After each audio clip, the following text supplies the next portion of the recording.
I'm Meredith Guns. I'm the Assistant Planning Director for the town of Kittle Hills. I also serve as staff to the Historic Landmarks Commission. The commission was formed in 2004 by the Board of Commissioners to help to preserve some of our local landmarks here in town. Since 2004, the Historic Landmarks Commission has designated 26 homes in the town of Kittle Hills. All homes that are designated are based on their unique architectural and historical integrity to our town, to try to preserve a little bit of the character that had people come here in the first place to build homes. Of the 26 homes, I believe that 5 are lived in year-round by our local residents, and the rest are family-owned. To begin the process of the Landmarks Commission, a historic inventory was done, and 127 homes were placed on the inventory as possible historic landmarks. The Commission then studied each home for its unique architectural character and what it contributed to the town of Kittle Hills' history. Once the Commission had narrowed the list down to a workable list, they contacted owners to get cooperation from the owners to be designated local historic landmarks. The histories the owners provide us help us to convey to the public the unique characteristics that their house provides.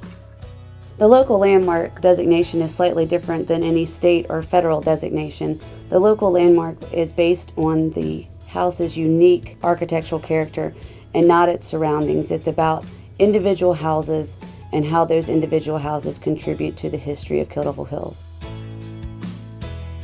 My name is Wayne Heath. This is my wife, Lynn Flowers. We live at 302 North Virginia Dare Trail in an old historical home that we've taken our time to rebuild and bring back to its original luster.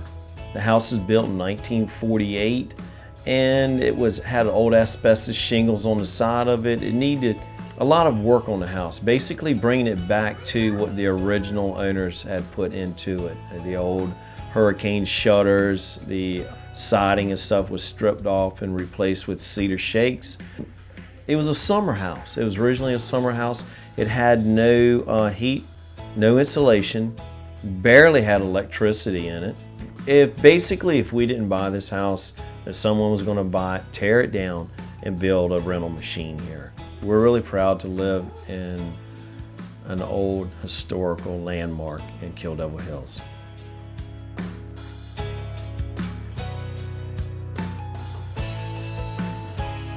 Well, it was built in 1946 as a private hunting and fishing lodge. So all of the construction right after the war was locally sourced. So all the lumber probably came, we're guessing, from Columbia or Gatesville or someplace. All the walls are the original cypress paneling. All the floors are the original yellow pine. All the doors and the trim are yellow pine. So pretty proud of the fact that it's in such good condition. We get a lot of guests who notice the plaque at the door and are excited that we're part of preserving some of the Outer Banks history.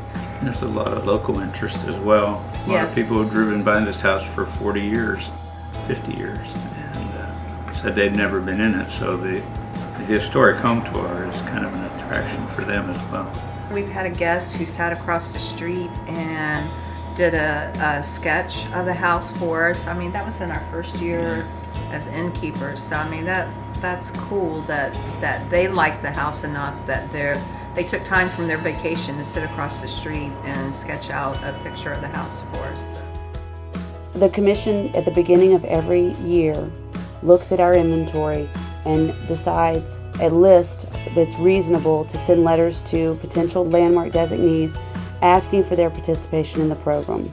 Then we follow up with phone calls, and the commissioners themselves call owners too. They're very active in the designation role to see if there's interest and to try to explain to people what the program is and see if they want to participate.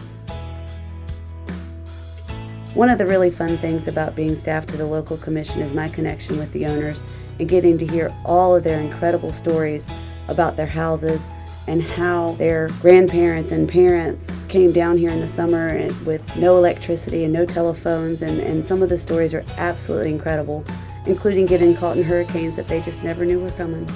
You can see houses that were built here before there was electricity. To see houses that were built here when there was one phone on the island. And to see houses that were built here that people came here and were alone for months and months at a time. You know, it's a very different world than we live in now, and it's a good way to look back at how our town started and to remember that and to try to preserve that as we started this way. So you always have to look back and say, that's a big part of our history. People chose to come here to relax.